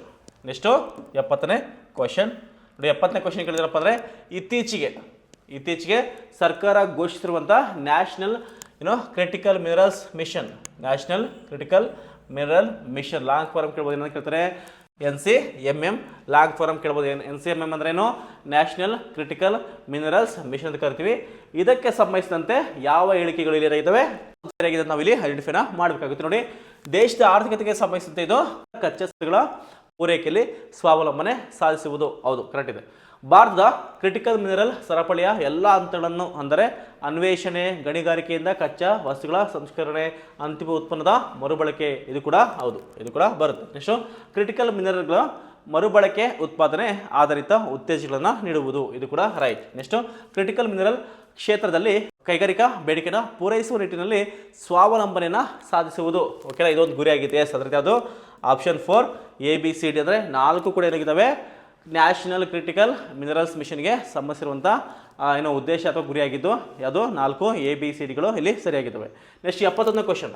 71ನೇ ಕ್ವಶನ್ ಅನ್ನು ಅಬ್ಸರ್ವ್ ಮಾಡಿ. 71ನೇ ಕ್ವಶನ್ ಹೇಳಿದ್ದಾನೆ, ಈ ಕೆಳಗಿನ ಸಂಸ್ಥೆಗಳ ಸ್ಥಾಪನೆಯನ್ನು ಪರಿಗಣಿಸಿ ನೋಡಿ, ಇಲ್ಲಿ 4 ಕೊಟ್ಟಿದ್ದಾರಲ್ವಾ. ಮೈಸೂರು ವಿಶ್ವವಿದ್ಯಾಲಯ ಎಷ್ಟು 1916, ಓಕೆನಾ. The bank of Mysuru limited ಅಂದರೆ ಸ್ಟೇಟ್ ಬ್ಯಾಂಕ್ ಆಫ್ ಮೈಸೂರು ಅಂತ ಕರಿತೀವಿ. ಕರ್ನಾಟಕ ಸಾಹಿತ್ಯ ಪರಿಷತ್, ಡಿ ಅದು ಮಿಥಿಕ್ ಸೊಸೈಟಿ ಅಂತ ಕೊಟ್ಟಿದ್ದಾನೆ. ನಾವೇನು ಮಾಡಬೇಕು, ಇದ್ರ ಯಾವ್ದು ಫಸ್ಟ್ ಬಂತು ಯಾವುದು ನೆಕ್ಸ್ಟ್ ಬಂತು ಅಂತ ನಾವು ಇಲ್ಲಿ ಐಡೆಂಟಿಫೈನ ಮಾಡಬೇಕಾಗುತ್ತೆ. ಓಕೆನಾ, ಅದೊಂದು ಆಪ್ಷನ್ ಯಾವುದು ಡಿ, ಅದು ಮಿಥಿಕಲ್ ಸೊಸೈಟಿ ಫಸ್ಟ್ ಬರುತ್ತೆ. Okay, next state bank of Mysuru ಕರಿತೀವಿ, ಸೆಕೆಂಡ್ ಬರುತ್ತೆ. ಮೂರನೇದು ಇದು ಕರ್ನಾಟಕ ಸಾಹಿತ್ಯ ಪರಿಷತ್ತು, ನಾಲ್ಕನೇದು ಯಾವುದು ಮೈಸೂರು. ಅದು ಆಪ್ಷನ್ 3 ಡಿ ಬಿ ಸಿ ಅನ್ನೋದು 71ನೇ ಕ್ವಶನ್ಗೆ ಸರಿಯಾಗಿರುವಂಥ ಆನ್ಸರ್ ಆಗಿದೆ. ಇನ್ನು 72ನೇ ಕ್ವಶನ್ ನೋಡಿ, ಹಿಸ್ಟ್ರಿಗೆ ಸಂಬಂಧಿಸಿದ ಕ್ವಶನ್ ಆಗಿದ್ದು. ಏನು ಕೇಳಿದಾನೆ, ಚೋಳರ ಶಾಸನಗಳಲ್ಲಿ ನೋಡಿ, ಚೋಳರ ತಕ್ಷಣ ಏನಪ್ಪ ನಿಮಗೆ ಉತ್ತರ ಮೇರೂರು ಶಾಸನ ಬಹಳ ಇಂಪಾರ್ಟೆಂಟ್ ನೋಡಿ. ಚೋಳರ ಶಾಸನ ಅಂತ ಬಂದಾಗ ಉತ್ತರ ಮೇರು ಶಾಸನ ಹೇಳುತ್ತೆ ಅಂದರೆ ಗ್ರಾಮಗಳ ಬಗ್ಗೆ ಅಥವಾ ಗ್ರಾಮದ ಆಡಳಿತ ವ್ಯವಸ್ಥೆ ಬಗ್ಗೆ ಹೇಳುತ್ತೆ. ಅದೇ ಮೊಟ್ಟ ಮೊದಲ ಶಾಸನ ಅದಕ್ಕೆ ಗ್ರಾಮೀಣ ಪ್ರದೇಶದ ಆಡಳಿತ ಬಗ್ಗೆ ಇರುವಂಥ ಒಂದು ಶಾಸನ ಆಗಿದೆ. ಓಕೆನಾ, ಅಂಥ ಶಾಸನದಲ್ಲಿ ಉಲ್ಲೇಖಿಸಿರುವಂತೆ ವಿವಿಧ ರೀತಿಯ ಭೂಮಿಯನ್ನು ಕೊಟ್ಟಿದ್ದಾರೆ. ವಿವಿಧ ರೀತಿಯ ಭೂಮಿನ ಕೊಟ್ಟಿದ್ದಾರೆ ನೋಡಿ. ಅದು ಬ್ರಹ್ಮದೇಯ, ದೇವದಾನ, ಪಲ್ಲಿಚಂದಂ, ಶಾಲಭೋಗ ಅಂತ 4 ರೀತಿಯಾಗಿರುವಂಥ ಭೂಮಿಯನ್ನು ಕೊಟ್ಟು ಆ ಭೂಮಿಗಳು ಏನಕ್ಕೆ ಸಂಬಂಧಿಸಿದ್ದು ಅಂತ ಇಲ್ಲಿ ಆಪ್ಷನ್ ಕೊಟ್ಟಿದ್ದಾನೆ. ನಾವೇನು ನೋಡಬೇಕು, ಇದನ್ನು ಹೊಂದಿಸಿ ಬರಿಬೇಕು. ಹಾಗಾದರೆ ಬ್ರಹ್ಮದೇಯ ಏನು ಹೇಳುತ್ತೆ, ಸೊ ಬ್ರಹ್ಮದೇಯ ನೋಡಿ ಎಲ್ಲ ಅಬ್ಸರ್ವ್ ಮಾಡಿ. ಬ್ರಹ್ಮದೇಯ ಅದು ಹೇಳುತ್ತೆ ಶಾಲೆಗಳ ನಿರ್ವಹಣೆಗೆ ಭೂಮಿನ ನೀಡುವಂಥದ್ದು. ನೆಕ್ಸ್ಟು ದೇವದಾನ ಅಂದರೆ ನೋಡಿ ಇಲ್ಲಿ ಹೊಡಿದೆ ಅಲ್ವಾ, ದೇವ ಅಂದ್ರೆ ಏನು, ದೇವಸ್ಥಾನಕ್ಕೆ ಸಂಬಂಧಿಸೋದಕ್ಕೋಸ್ಕರ ಏನು ಮಾಡ್ತೀನಿ, ದೇವದಾನ ಅನ್ನೋದು ದೇವಾಲಯಗಳಿಗೆ ನೀಡಿದಂಥ ಭೂಮಿ ಆಗಿದೆ. ಓಕೆನಾ. ಎಷ್ಟು ಪಲ್ಲಿಚಂದಂ ನೋಡಿ, ಇದು ಪಲ್ಲಿಚಂದಂ ಅಂದರೆ ಜೈನಿಸ್ ವರ್ಡ್, ಅದಕ್ಕೆ ಜೈನ ಸಂಸ್ಥೆಗಳಿಗೆ ನೀಡಿದಂಥ ಭೂದಾನ ಆಗಿದೆ. ಎಷ್ಟು ನೋಡಿ, ಶಾಲಭೋಗ ಲಾಸ್ಟ್, ಅದು ಶಾಲಭೋಗ ಅಂದರೆ ಇದು ಬ್ರಾಹ್ಮಣರಿಗೆ ನೀಡಿದಂಥ ಭೂದಾನವಾಗಿದೆ. ಓಕೆನಾ. ನೋಡಿ ಇಲ್ಲಿ ಶಾಲಭೋಗ ಅಂತ ಇದೆ. ಹಾಗಾದರೆ ಆಗಿನ ಕಾಲದಲ್ಲಿ ಶಾಲೆಗಳನ್ನು ಗುರುಕುಲ ಮಾಡ್ತಿದ್ದರು ಬ್ರಾಹ್ಮಣರು, ಅದಕ್ಕೆ ಶಾಲಭೋಗ ಅನ್ನೋದು ಬ್ರಾಹ್ಮಣರಿಗೆ ಸಂಬಂಧಿಸಿದಂಥ ನೀಡಿರುವಂಥ ಭೂಮಿಯಾಗಿದೆ. ಈ ರೀತಿಯಾಗಿ ನೋಡಿ, ಬ್ರಹ್ಮದೇಯ, ದೇವದಾನ, ಪಲ್ಲಿಚಂದಂ, ಶಾಲಭೋಗ ಇವು ಭೂಮಿಗಳು ಯಾವುದಕ್ಕೆ ಸಂಬಂಧಿಸುವಂದರೆ ಬ್ರಹ್ಮದೇಯ ಅನ್ನೋದು ಶಾಲೆಗಳಿಗೆ, ದೇವದಾನ ದೇವಾಲಯಗಳಿಗೆ, ಪಲ್ಲಿಚಂದಂ ಜೈನ ಸಂಸ್ಥೆಗಳಿಗೆ, ಶಾಲಭೋಗ ಬ್ರಾಹ್ಮಣರಿಗೆ ನೀಡಿರುವಂಥ ಭೂಮಿಗಳಾಗಿವೆ. ಓಕೆನಾ. ನೆಕ್ಸ್ಟು 73ನೇ ಕ್ವಶನ್. 73ನೇ ಕ್ವಶನ್ ಏನು ಕೇಳಿದಾನೆ ನೋಡಿ, ಮಹಮ್ಮದ್ ಗಜ್ನಿ ಭಾರತದ ಮೇಲೆ 17 ಬಾರಿ ದಾಳಿ ಮಾಡಿ. ಯಾರು? ಮಹಮ್ಮದ್ ಗಜ್ನಿ. ಇದನ್ನು ಕೂಡ ಕೇಳ್ತಾರೆ ನೋಡಿ. ಭಾರತಕ್ಕೆ ಅಂದರೆ ಭಾರತದ ಮೇಲೆ 17 ಬಾರಿ ದಾಳಿ ಮಾಡಿದ್ರೆ ಯಾರಪ್ಪ ಅಂದರೆ ಮಹಮ್ಮದ್ ಗಜ್ನಿ. ಓಕೆನಾ. ನೆಕ್ಸ್ಟ್ ಕಾರಣ ಏನು ಹೇಳಿದಾನೆ, ಅವನು ಭಾರತದಲ್ಲಿ ಇಸ್ಲಾಂ ಸಾಮ್ರಾಜ್ಯವನ್ನು ಸ್ಥಾಪಿಸುವುದಾಗಿದೆ. ನೋಡಿ ಇದು ರಾಂಗ್. ಯಾಕಂದರೆ ಅವನು 17 ಬಾರಿ ಏನು ಮಾಡ್ತಾನಪ್ಪ ಅಂದರೆ ದಾಳಿ ಮಾಡಿದ್ರು ಕೂಡ ಅವನ ಮುಖ್ಯ ಉದ್ದೇಶ ಏನಾಗಿತ್ತಪ್ಪ ಅಂದರೆ ಭಾರತದಲ್ಲಿರುವಂಥ ಸಂಪತ್ತನ್ನು ದೋಚಿದು ಮತ್ತು ಅವನ ಸಾಮ್ರಾಜ್ಯವನ್ನು ವಿಸ್ತರಣೆ ಎರಡು ಕೂಡ ಇರುತ್ತೆ. ಅದರಿಂದ ಯಾವುದು ಹೇಳಿಕೆ ಎ ಸರಿಯಾಗಿದೆ, ಆದರೆ ಹೇಳಿಕೆ 6 ತಪ್ಪಾಗಿದೆ. ಓಕೆನಾ. ನೆಕ್ಸ್ಟು 74ನೇ ಕ್ವಶನ್ ಅಬ್ಸರ್ವ್ ಮಾಡಿ. ಎಸ್ 74ನೇ ಕ್ವಶನ್. ಇಲ್ಲಿ 4 ಆಲ್ರೆಡಿ ಜೋಡಿಯನ್ನು ಕೊಟ್ಟಿದ್ದಾರೆ, ಆದರೆ ಯಾವ ಜೋಡಿಯು ಸರಿಯಾಗಿದೆ ಅಂತ ಅವನು ಕ್ವಶನ್ ಕೇಳಿದ್ದಾನೆ ನೋಡಿ. ರಾಮ ನಾರಾಯಣ್ ಅವನು ಬಂಗಾಳದ ಉಪ ದಿವಾನ ಆಗಿದ್ದ. ಎಸ್ ಹೌದು.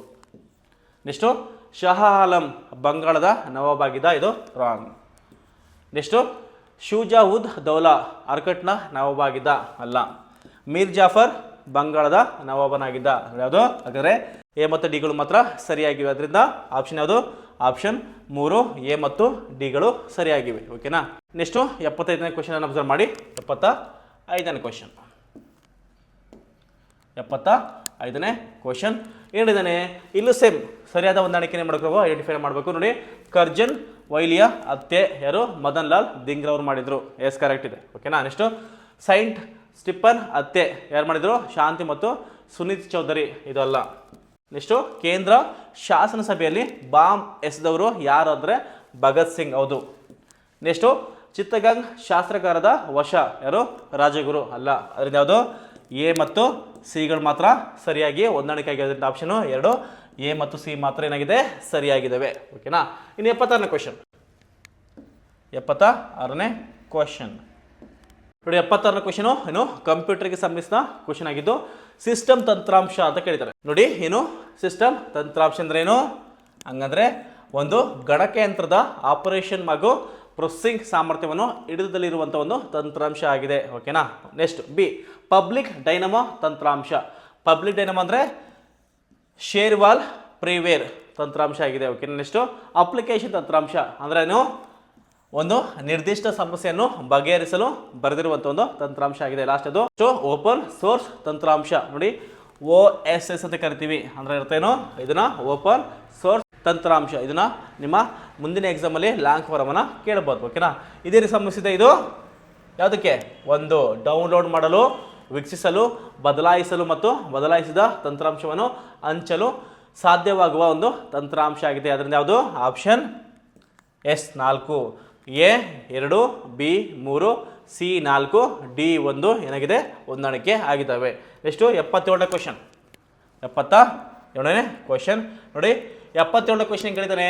77ನೇ ಕ್ವಶನಲ್ಲಿ ಭಾರತದ ಗೌರವಾನ್ವಿತ ರಾಷ್ಟ್ರಪತಿಗಳಾದಂಥ ಶ್ರೀಮತಿ ದ್ರೌಪದಿ ಮುರ್ಮುರವರು ರಾಷ್ಟ್ರಪತಿ ಭವನದಲ್ಲಿ 2 ಸಭಾಂಗಣ ಇರ್ತವೆ, ಅದಕ್ಕೆ ಮಾಡ್ತಾರೆ ಮರುನಾಮಕರಣವನ್ನು ಮಾಡಿದ್ದಾರೆ. ನೋಡಿ, ರಾಷ್ಟ್ರಪತಿ ಭವನದ 2 ಸಭಾಂಗಣಗಳಿಗೆ ಮಾತ್ರ ಏನು ಮಾಡಿದಾರಪ್ಪ ಅಂದರೆ ಅವರು ಮರುನಾಮಕರಣವನ್ನು ಮಾಡಿದ್ದಾರೆ. ಹಂಗಾರೆ ಯಾವುದು? ಏನು ಅಬ್ಸರ್ವ್ ಮಾಡಿ, ದರ್ಬಾರ್ ಹಾಲ್. ಹೌದು, ದರ್ಬಾರ್ ಹಾಲ್ ಏನು ಮಾಡಿದ್ದಾರೆ? ಗಣತಂತ್ರ ಮಂಟಪ ಅಂತ ಮಾಡಿದ್ದಾರೆ. S, right.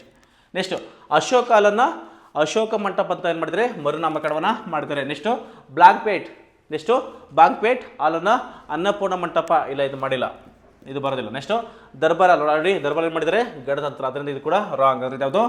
ಎ ಮತ್ತು ಬಿಗಳು ಮಾತ್ರ ಸರಿಯಾಗಿ ಅಂದರೆ ಆಪ್ಷನ್ 4, ಎ ಮತ್ತು ಬಿ ಮಾತ್ರ ಇಲ್ಲಿ ಸರಿಯಾಗಿದೆ. ಇನ್ನು 78ನೇ ಕ್ವಶನ್. 78ನೇ ಕ್ವಶನ್ ಅನ್ನು ಅಬ್ಸರ್ವ್ ಮಾಡಿ. ನಾಗರಿಕ ಸೇವಕನಿಗೆ ನಾಗರಿಕ ಸೇವಕನಿಗೆ ನಿಷ್ಪಕ್ಷಪಾತತೆ ಏಕೆ ಅವಶ್ಯಕತೆ ಅಂತ ಕ್ವಶನ್ ಕೇಳಿದ್ದಾನೆ. ಇದು ಪೊಲಿಟಿಕಲ್ ಸೈನ್ಸ್ ಓರಿಯೆಂಟೆಡ್ ಆಗಿರುವಂಥ ಕ್ವಶನ್ ಆಗಿದ್ದು 78ನೇ ಕ್ವಶನ್. ಇಲ್ಲಿ ಕ್ವಶನ್ ಅಬ್ಸರ್ವ್ ಮಾಡಿ. ತಪ್ಪಾಗಿರುವ ಅಥವಾ ತಪ್ಪಾಗಿರುವುದನ್ನು ನಾವೇನು ಮಾಡಬೇಕು? ಐಡೆಂಟಿಫೈನ ಮಾಡಬೇಕಾಗುತ್ತೆ. ನೋಡಿ, ಎಲ್ಲರ ಹಿತಾಸಕ್ತಿಗಳನ್ನು ನ್ಯಾಯಸಮ್ಮತವಾಗಿ ಈಡೇರಿಸುವುದು ಸಾಧ್ಯನಾ? ಇದು ಅಲ್ಲ.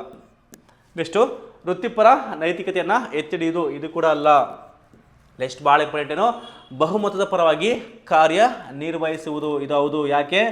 ಈ ಪ್ರಜಾಪ್ರಭುತ್ವದಲ್ಲಿ ಬಹುಮತಕ್ಕೆ ಅತ್ಯಂತ ಮಹತ್ವ ಇದ್ದು ಅದರಿಂದ ಬಹುಮತದ ಪರವಾಗಿ ಕಾರ್ಯ ನಿರ್ವಹಿಸಬೇಕಾಗುತ್ತೆ. ನೆಕ್ಸ್ಟು ದುರ್ಬಲ ವರ್ಗದ ಹಿತಾಸಕ್ತಿಗಳನ್ನು ಇದು ಬಲಪಡಿಸುವುದು. ಇದು ಕೂಡ ಹೌದು.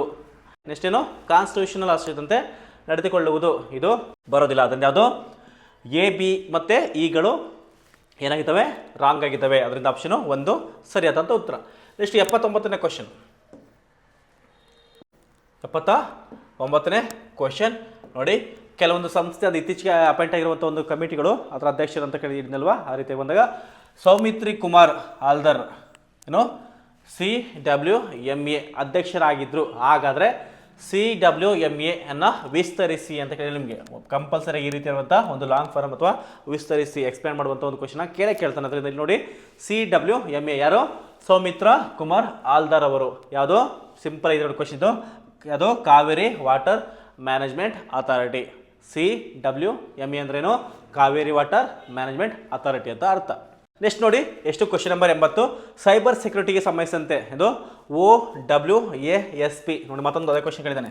ಲಾಂಗ್ ಫಾರ್ಮ್ ಸಂಬಂಧಿಸಿದಂಥ ಕ್ವಶನ್ ಅಂದರೆ ವಿಸ್ತೃತ ರೂಪ OWASP ಅಂದರೆ ಏನಂದರೆ ಇದು ಕಂಪ್ಯೂಟರ್ಗೆ ಸಂಬಂಧಿಸಿದ್ದು open web application security project. ನೋಡಿ, O ಅಂದರೆ ಓಪನ್, W ಅಂದರೆ ವೆಬ್, A ಅಂದರೆ ಅಪ್ಲಿಕೇಶನ್, S ಅಂದರೆ ಸೆಕ್ಯೂರಿಟಿ, P ಅಂದರೆ ಪ್ರಾಜೆಕ್ಟ್ ಆಗಿದೆ. ಓಕೆನಾ? ನೆಕ್ಸ್ಟು 81ನೇ ಕ್ವಶನ್. 81ನೇ ಕ್ವಶನ್ ಏನು ಕೇಳಿದಾನೆ? ಹೊಂದಿಸಿ ಬರೆಯಿರಿ.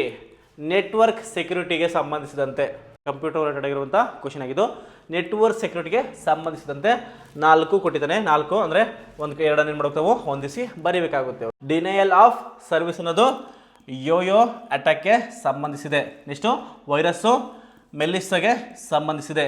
ನೆಕ್ಸ್ಟು ಸಿ ರ್ಯಾನ್ಸಮ್ ವೇರ್ ಅನ್ನೋದು ಅದು ಸಂಬಂಧಿಸಿದಪ್ಪ ಅಂದರೆ ಇದು ಕ್ಲಾಫ್ ಅಟ್ಯಾಕಿಗೆ ಸಂಬಂಧಿಸಿದೆ. ನೆಕ್ಸ್ಟು ಮಾಲ್ವೇರು ಇದು ಬ್ರೈನ್ಗೆ ಸಂಬಂಧಿಸಿದೆ. ಇದ್ಯಾವುದು ನೋಡಿ, ನೆಟ್ವರ್ಕ್ ಸೆಕ್ಯೂರಿಟಿಗೆ ಸಂಬಂಧಿಸಿದಂಥ ಒಂದು ಏನು ಕ್ವಶನ್ ಆಗಿದ್ದು. ಅದರಿಂದ ಎಗೆ 2, ಬಿಗೆ 4, ಸಿಗೆ 1, ಡಿಗೆ 3 ಸರಿಯಾಗಿರುವಂಥ ಉತ್ತರ ಆಗಿದೆ. ಓಕೆನಾ? ನೆಕ್ಸ್ಟು 82ನೇ ಕ್ವಶನ್. 82 82ನೇ ಕ್ವಶನ್ ಅಬ್ಸರ್ವ್ ಮಾಡಿ. ಏನಿದ್ದಾನೆ? ಸಾರಿಗೆ ಮೂಲಸೌಕರ್ಯ. ಓಕೆ, ಸಾರಿಗೆ ಮೂಲಸೌಕರ್ಯ ಮತ್ತು ಅವುಗಳ ಉದ್ದೇಶಿತ ಗುರಿಗಳಿಗೆ ಸಂಬಂಧಿಸಿದಂತೆ ಈ ಕೆಳಕಂಡಂಥ ಉಪಕ್ರಮಗಳನ್ನು ನಾವೇನು ಮಾಡಬೇಕು? ಹೊಂದಿಸಿ ಬರೆಯಿರಿ ಅಂತ ಕೇಳಿದ್ದಾನೆ. ಓಕೆ, ಗತಿಶಕ್ತಿ ಯೋಜನೆ ಇದ್ಯಾವುದು? ಸಮರ್ಥ ಸಾಗಾಟ ಜಾಲ ರೂಪಿಸೋದಕ್ಕೆ ಮಾಡಿರುವಂಥ ಒಂದು ಯೋಜನೆ ಆಗಿದೆ. ನೆಕ್ಸ್ಟ್ ಯಾವುದು? ಭಾರತ್ ಮಾಲಾ ಪರಿಯೋಜನೆ. ಇದ್ಯಾವುದಕ್ಕೆ? 4 ಭಾರತದಲ್ಲಿ ರಸ್ತೆ ಜಾಲಗಳನ್ನು ಮತ್ತು ಹೆದ್ದಾರಿಗಳನ್ನು ಸಂಪರ್ಕಿಸುವುದು ಮತ್ತು ಸುಧಾರಿಸುವುದು ಹಾಗೂ ದಟ್ಟಣೆಯನ್ನು ತಗ್ಗಿಸುವುದು ಅಂದರೆ ಟ್ರಾಫಿಕನ್ನು ಕಡಿಮೆ ಮಾಡುವಂಥದ್ದು ಅಂದರೆ ಬಿಗೆ 4. ಇನ್ನು ಸಿ ಪರ್ವತಮಾಲಾ ಪರಿಯೋಜನೆ. ನೋಡಿ ಇಲ್ಲೇ ಆಪ್ಷನ್ ಇದೆಯಲ್ಲ, ಪರ್ವತಮಾಲಾ ಅಂದ್ರೇನು, ಬೆಟ್ಟ ಗುಡ್ಡ ಇರುವಂಥ ಪ್ರದೇಶ ಅಂದ್ರೇನು. ಸೊ ರೋಪ್ ವೇಗಳನ್ನು ಅಭಿವೃದ್ಧಿಪಡಿಸುವುದು. ಲಾಸ್ಟ್ದು ಭೂಮಿ ರಾಶಿ ಅಂದರೆ ಏನು, ಹೆದ್ದಾರಿಯ ಮೂಲ ಸೌಕರ್ಯಗಳನ್ನು ತ್ವರಿತಗೊಳಿಸಲು ಭೂ ಸ್ವಾಧೀನ ಕಾರ್ಯಕ್ರಮವನ್ನು ಆನ್ಲೈನ್ ಪ್ರಕ್ರಿಯೆಗೊಳಿಸುವುದು ಅಂತದೇನು ಆಪ್ಷನು. ಎಗೆ 1, ಬಿಗೆ 4, ಸಿಗೆ 2, ಡಿಗೆ 3. ನೋಡಿ ಬಹಳ ಇಂಪಾರ್ಟೆಂಟ್. ಯಾಕಂದರೆ ಮುಂಬರುವಂಥ ಎಕ್ಸಾಮ್ಗಳಲ್ಲಿ ಇದರ ಬಗ್ಗೆ ಕಂಪಲ್ಸರಿಯಾಗಿ ಒಂದು ಕ್ವಶನ್ ಕೇಳ್ತಾನೆ. ಯಾಕಂದರೆ ಇವೆಲ್ಲ ಇತ್ತೀಚೆಗೆ ಅನೌನ್ಸ್ ಆಗಿರುವಂಥ ಯೋಜನೆಗಳು ಅಂದರೆ ಕರೆಂಟ್ ಅಫೇರ್ಸ್. ಅದರಿಂದ ಈ ಥರ ಇರುವಂಥ ಯೋಜನೆಗಳನ್ನು ನೀವು ನೋಡ್ಕೋಬೇಕಾಗುತ್ತೆ. ನೆಕ್ಸ್ಟು 83ನೇ ಕ್ವಶನ್.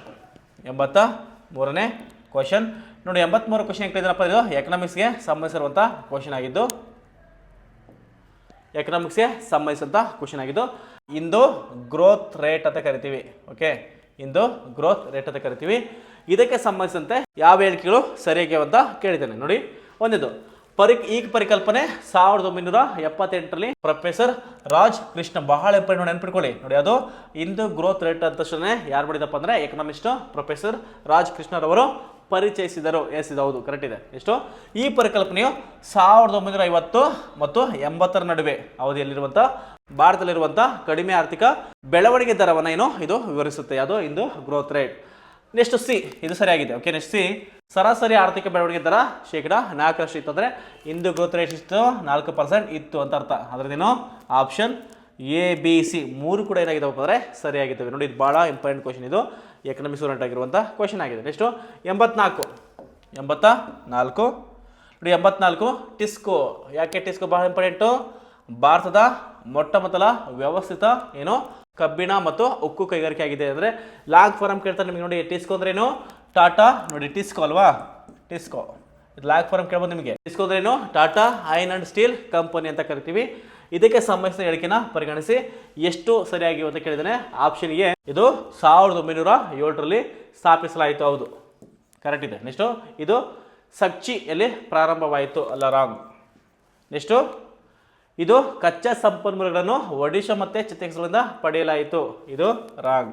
ನೆಕ್ಸ್ಟು, ಟಿಸ್ಕೋಗೆ ಕಾರ್ಮಾಯ್ ಮತ್ತು ಸುಬರ್ಣ ರೇಖಾ ನದಿಗಳಿಂದ ಸಾಕಷ್ಟು ಪ್ರಮಾಣದ ನೀರನ್ನು ಪೂರೈಕೆಯನ್ನು ಮಾಡಲಾಯಿತು. ಇದು ಕೂಡ ರಾಂಗ್. ಅದರದೇನು ಆಪ್ಷನ್ 3 ಎ ಮಾತ್ರ ಇಲ್ಲಿ ಸರಿಯಾಗಿದೆ. ಓಕೆನಾ, ಅದರಿಂದ ಎ ಮಾತ್ರ ಇಲ್ಲಿ ಸರಿಯಾಗಿದ್ದಾವೆ. ನೆಕ್ಸ್ಟ್ ಇನ್ನು 85ನೇ ಕ್ವಶನ್. 85ನೇ ಕ್ವಶನ್ ನೋಡಿ, ರೈತ ಸಂಜೀವಿನಿ ಯೋಜನೆ ಇದೆ. ಆ ಯೋಜನೆಗೆ ಸಂಬಂಧಿಸಿದಂತೆ ಮೇಲ್ಕಂಡ ಯಾವ ಹೇಳಿಕೆ ತಪ್ಪಾಗಿದೆ? ನೋಡಿ, ರೈಟ್ ಅಲ್ಲ, ಯಾವ ಹೇಳಿಕೆ ತಪ್ಪಾಗಿದೆ ಅಂತ ಕೇಳಿದ್ದಾನೆ. ಓಕೆನಾ, ಫಸ್ಟ್ ಕೇಳಿದ್ದಾನೆ, ಕೃಷಿ ಚಟುವಟಿಕೆಗಳ ಸಂದರ್ಭದಲ್ಲಿ ಕೃಷಿಕರ ಸಾವು ಸಂಭವಿಸಿದರೆ ಅದು KSAMB ಪ್ರಕಾರ 50,000 ಪರಿಹಾರವನ್ನು ನೀಡಲಾಗುತ್ತೆ. ಎಸ್, ರೈಟ್ ಇದೆ. ಎಷ್ಟು, ಬಿ, ಈ ಯೋಜನೆ ಅಡಿಯಲ್ಲಿ ರೈತರು ಯಾವುದೇ ಪ್ರೀಮಿಯಮನ್ನು ಪಾವತಿಸುವ ಅವಶ್ಯಕತೆ ಇಲ್ಲ. ಎಸ್, ಇದು ಕೂಡ ಕರೆಕ್ಟ್ ಇದೆ. ನೆಕ್ಸ್ಟು, ಈ ಯೋಜನೆಗೆ ಎಲ್ಲ APMC ಕಡ್ಡಾಯವಾಗಿ ದೇಣಿಗೆ ನೀಡಬೇಕು. ಇದು ರಾಂಗ್. ಎಷ್ಟು, ಈ ಯೋಜನೆ ಅಡಿಯಲ್ಲಿ ರೈತರಿಗೆ ಅಪಘಾತದ ಪರಿಹಾರವಾಗಿ ಎಷ್ಟು ₹1,500 ಎಷ್ಟು 15,000 ವ್ಯಾಪ್ತಿಯಲ್ಲಿ ನೀಡಲಾಗುತ್ತದೆ. ಎಸ್, ಇದು ಕೂಡ ಹೌದು. ಅದರಿಂದ ಯಾವುದು ಆಪ್ಷನ್ ಎ, ಬಿ ಮತ್ತು ಡಿಗಳು ಸರಿಯಾಗಿವೆ. ಹಂಗಾರೆ ತಪ್ಪು ಯಾವುದಾಗಿದೆ? ತಪ್ಪಾಗಿದೆ ಕೇವಲ ಸಿ ಮಾತ್ರ. ಅಂದರೆ ಆಪ್ಷನ್ 3 ಸಿ ಮಾತ್ರ ಏನಾಗಿದೆ ಇಲ್ಲಿ ತಪ್ಪಾಗಿದೆ. ಇನ್ನು 86ನೇ ಕ್ವಶನ್. ಆಪ್ಷನ್ ಏನಿದೆ? ಈ ಯೋಜನೆಯನ್ನು 2024-25ನೇ ಸಾಲಿನಲ್ಲಿ ಕೇಂದ್ರ ಬಜೆಟ್ನಲ್ಲಿನ ಘೋಷಣೆ ಮಾಡಲಾಯಿತು. ಇದೌದಾ? ಅಲ್ಲ, ಎ ರಾಂಗ್ ಇದೆ. ನೆಕ್ಸ್ಟು, ರಾಸಾಯನಿಕ ಗೊಬ್ಬರದ ಬದಲಾಗಿ ಮಾಡಿದಪ್ಪ ಅಂದರೆ ಅದರ ಅವಲಂಬನೆ ಕಡಿಮೆ ಮಾಡಿ ಸಾವಯವ ಮತ್ತು ಜೈವಿಕ ಗೊಬ್ಬರವರ ಬಳಸೋದಕ್ಕೆ ಏನು ಮಾಡ್ತಾರಪ್ಪ ಅಂದರೆ ಉತ್ತೇಜನ ನೀಡುವಂಥ ಗುರಿಯನ್ನು ಹೊಂದಿದೆ ಅಂತ. ಎಸ್, ಇದು ಹೌದು. ಎಸ್, ಬಿ ಕರೆಕ್ಟ್ ಇದೆ. ಸಿ ನೋಡಿ, ಈ ಯೋಜನೆ ಅನುಷ್ಠಾನಕ್ಕೆ ಏನು ಮಾಡಿದರೆ 50,000 ಕೋಟಿನ ರಿಸರ್ವ್ ಮಾಡಿದರೆ ಮೀಸಲಿಡಲಾಗಿದೆ ಅಂತ. ಇದು ಅಲ್ಲ, ರಾಂಗ್. ನೆಕ್ಸ್ಟ್ ಡಿ ನೋಡಿ, ಈ ಯೋಜನೆ ಮುಖ್ಯ ಉದ್ದೇಶ ಏನು? ಸುಸ್ಥಿರ ಕೃಷಿ ಅಭ್ಯಾಸಗಳನ್ನು ಉತ್ತೇಜಿಸುವುದು. ಎಸ್, ಇದು ರೈಟ್. ಅದರಿಂದೇನು ಬಿ ಮತ್ತು ಡಿಗಳು ಸರಿಯಾಗಿವೆ. ಅದರಿಂದ 3 ಆಪ್ಷನ್ 3 ಯಾವುದು? ಬಿ ಮತ್ತು ಡಿ ಮಾತ್ರ ಸರಿಯಾಗಿದೆ. ಇನ್ನು 87ನೇ ಕ್ವಶನ್. 87ನೇ ಕ್ವಶನ್. ನ್ಯಾಯಮೂರ್ತಿ ಅಮಿತ್ ರಾವ್ ರಾಯ್ ಸಮಿತಿ. ಯಾರು? ನ್ಯಾಯಮೂರ್ತಿ ಅಮಿತ್ ರಾವ್ ರಾಯ್ ಸಮಿತಿ ಇತ್ತೀಚೆಗೆ ತುಂಬ ಸುದ್ದಿಯಲ್ಲಿದೆ. ಇದು ಕರೆಂಟ್ ಅಫೇರ್ಸ್. ಹಾಗಾದರೆ ಈ ಕೆಳಗಿನ ಯಾವ ಅಂಶಗಳು ಇದಕ್ಕೆ ಸರಿಯಾಗಿವೆ? ಎಷ್ಟು ABCD ಅಂತ 4 ಪಾಯಿಂಟನ್ನು ಕೊಟ್ಟಿದ್ದೇನೆ. ಯಾವುದು ಸರಿಯಾಗಿದೆ ಅಂತ ಕ್ವಶನ್ ಕೇಳಿದ್ದೇನೆ. ಓಕೆ, ಈ ಸಮಿತಿಯನ್ನು ಭಾರತ ಸರ್ಕಾರದ ಕಾನೂನು ಮತ್ತು ನ್ಯಾಯ ಸಚಿವಾಲಯ ರಚಿಸಿದೆ. ರಾಂಗ್. ನೋಡಿ, ಜೈಲುಗಳ ಸುಧಾರಣೆಯನ್ನು ನೋಡಿಕೊಳ್ಳುವಂಥ ಒಂದು ಸಮಿತಿ ಇದಾಗಿತ್ತು. ಎಸ್, ಬಿ ಕರೆಕ್ಟ್ ಇದೆ. ನೆಕ್ಸ್ಟು ಇದು ಏಕ ಸದಸ್ಯ ಸಮಿತಿ ಆಗಿತ್ತು. ಅಲ್ಲ. ನೆಕ್ಸ್ಟು ಇದು ಟೆಲಿಮೆಡಿಸಿನ್ ಸೌಲಭ್ಯವನ್ನು ಜೈಲುಗಳಲ್ಲಿ ಪರಿಚಯಿಸುವುದು ಈ ಸಮಿತಿ ಏನು ಮಾಡುತ್ತಪ್ಪ ಅಂದರೆ ಸಲಹೆಯನ್ನು ನೀಡುತ್ತೆ. ಎಸ್, ಡಿ ಹೌದು. ಅಂದ್ರೇನು? ಆಪ್ಷನ್ ಬಿ ಮತ್ತು ಡಿಗಳು ಮಾತ್ರ ಸರಿಯಾಗಿರೋದ್ರಿಂದ ಅದು ಆಪ್ಷನ್ 3 ಬಿ ಮತ್ತು ಡಿಗಳು ಮಾತ್ರ ಸರಿಯಾಗಿದೆ 87ನೇ ಕ್ವಶನಿಗೆ. ಇನ್ನು 88ನೇ ಕ್ವಶನ್ ಬಂದರೆ 88ನೇ ಕ್ವಶನ್ ನೋಡಿ, ಅಬ್ಸರ್ವ್ ಮಾಡಿ.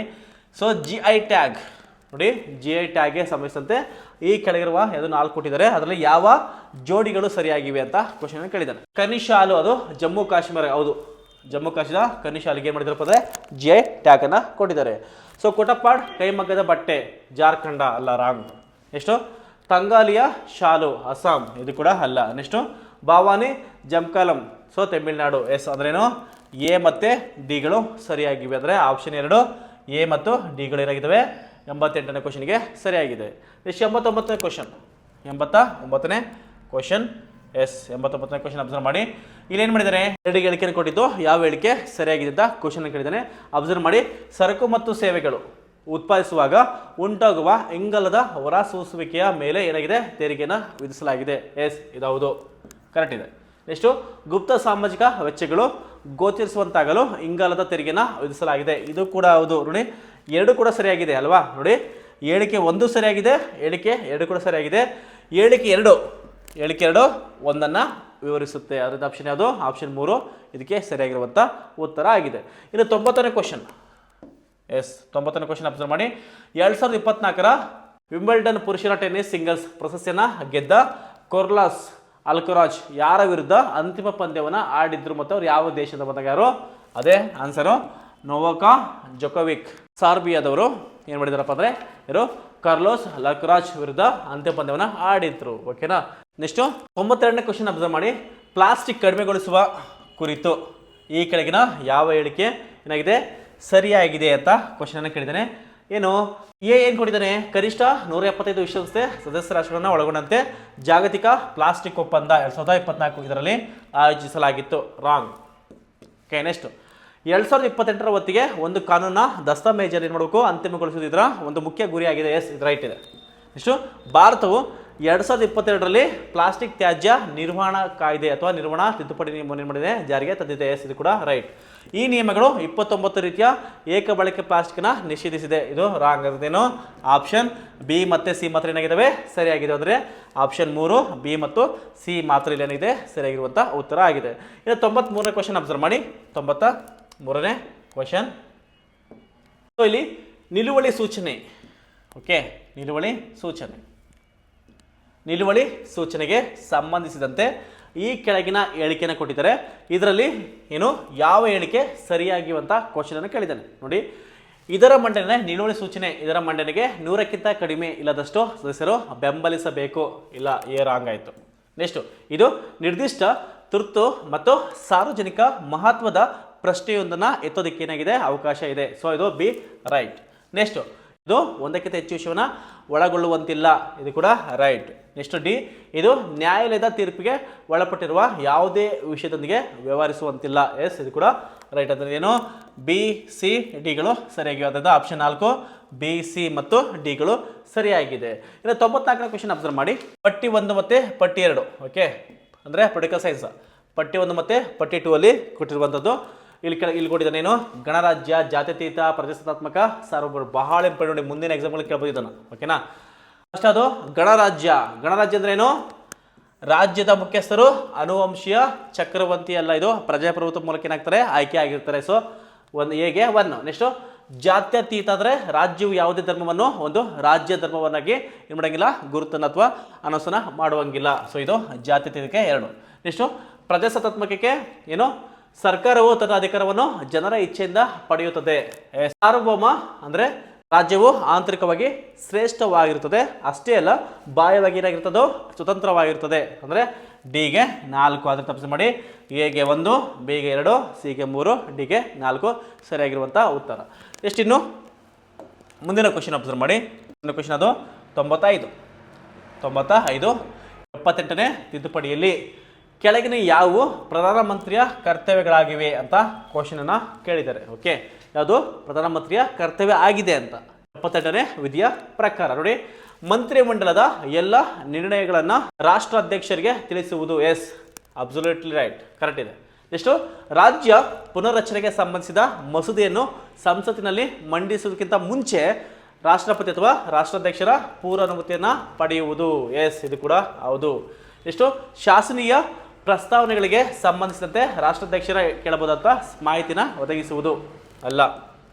ಎಷ್ಟು, ರಾಷ್ಟ್ರಾಧ್ಯಕ್ಷರಿಗೆ ಅಗತ್ಯವೆನಿಸಿದರೆ ಪ್ರತಿಯೊಬ್ಬರು ಯಾವುದೇ ವಿಷಯದ ಮೇಲೆ ತೆಗೆದುಕೊಂಡ ನಿರ್ಣಯವನ್ನು ಅದು ಮುಂಚಿತವಾಗಿ ಮಂತ್ರಿಮಂಡಲದಿಂದ ಪರಿಗಣಿಸಲ್ಪಟ್ಟಿದ್ದರೆ ಅಂತಹ ವಿಷಯವನ್ನು ಮಂತ್ರಿಮಂಡಲದ ಪರಿಗಣನೆಗೆ ಸಲ್ಲಿಸುವುದು. ಇದು ಕೂಡ ಅಲ್ಲ. ನೋಡಿ, ಆಕ್ಚುಲಿ ಕ್ವಶನ್ ಇದೆ 78ನೇ ವಿಧಿ. ನೋಡಿ, 78ನೇ ವಿಧಿ ಹೇಳುತ್ತೆ ಪದ ಕೇವಲ ಎ ಮತ್ತು ಬಿ ಅನ್ನು ಹೇಳುತ್ತೆ. ಅದರಿಂದ ಆಪ್ಷನ್ ಯಾವುದು?